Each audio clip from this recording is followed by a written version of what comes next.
HMDA మాజీ director శివబాలకృష్ణకు Nampally ACB కోర్టులో చిక్కెదురైంది. Shiva Balakrishna bail పిటిషన్ను ఏసీబీ కోర్టు కొట్టేసింది. ఆదాయానికి మించిన ఆస్తుల కేసులో శివబాలకృష్ణ అరెస్ట్ అయ్యారు. ఇప్పటి వరకు 250 కోట్ల విలువైన ఆస్తులను ఏసీబీ గుర్తించింది. శివబాలకృష్ణ వెనుక ఉన్న అధికారుల పాత్రపై ఏసీబీ అధికారులు ఆరా తీశారు. ఇదే అంశంపై పూర్తి సమాచారాన్ని మా ప్రతినిధి సునీల్ అందిస్తారు. సునీల్,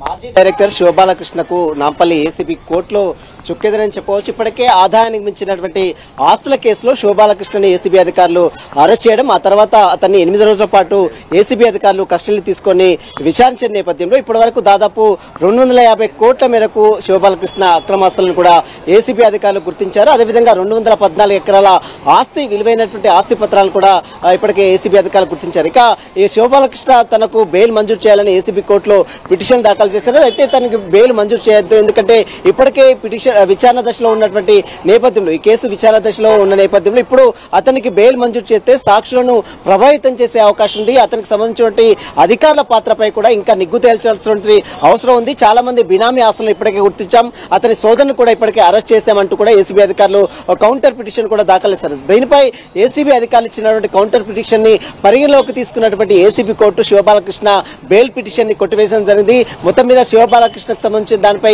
మరొకసారి అతన్ని పూర్తిగా దర్యాప్తు కొనసాగించాలని ఇప్పటికే ఏసీబీ అధికారులు భావిస్తున్నారు.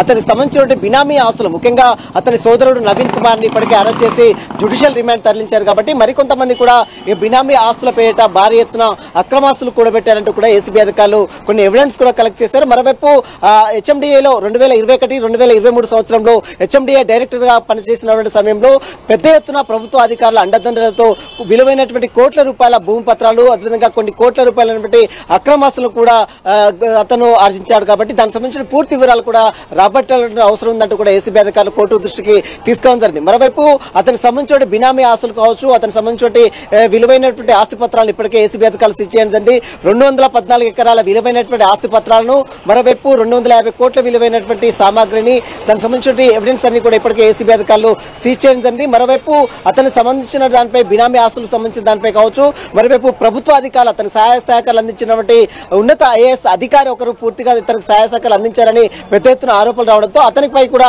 ఏసీబీ అధికారులు ఇప్పటికే ప్రభుత్వానికి ఒక నివేదికను కూడా సమర్పించడం జరిగింది. ఎందుకంటే తెలంగాణ ఇప్పుడు ఉన్నటువంటి ప్రభుత్వంలో ఐఏఎస్ అధికారిగా కీలక పదవిలో ఉన్నటువంటి కొనసాగుతున్న నేపథ్యంలో అతనికి విచారించాల్సిన అవసరం ఉందంటూ కూడా ఇప్పటికే ఏసీబీ అధికారులు ప్రభుత్వం దృష్టికి తీసుకురావడం జరిగింది. ప్రభుత్వం అనుమతిస్తే మాత్రం ఆ ఐఏఎస్ అధికారిని కూడా విచారించి తన వెనుక ఇంకా ఎవరెవరు ఉన్నారన్న దానిపై కూడా పూర్తిగా కూపీలాగేందుకు అటు ప్రభుత్వ అనుమతి కూడా ఇప్పటికే ఏసీబీ అధికారులు కోరడం జరిగింది. మొత్తం మీద ఈ యొక్క కేసులో శివబాలకృష్ణ ఈ యొక్క ఆదాయానికి మించినటువంటి ఆస్తుల కేసులో చాలా మంది పెద్దలు ఇన్వాల్వ్మెంట్ అయినట్టు కూడా ఇప్పటికే ఏసీబీ అధికారులు గుర్తించారు. దీని వెనుక ఉన్నటువంటి మొత్తం అసలు సూత్రధారులు ఎవరు, పాత్రలో ఉన్నపై మాత్రం ఇప్పటికే ఏసీబీ అధికారులు మొత్తం కూడా కూపీలు అవుతున్నారు. మొత్తం మీద ఈ రోజు శివబాలకృష్ణ దాఖలు ఇస్తున్నటువంటి బెయిల్ పిటిషన్ మాత్రం ఏసీబీ కోర్టు కొట్టివేయడం జరిగింది. అన్న right Sunil, thanks for the updates.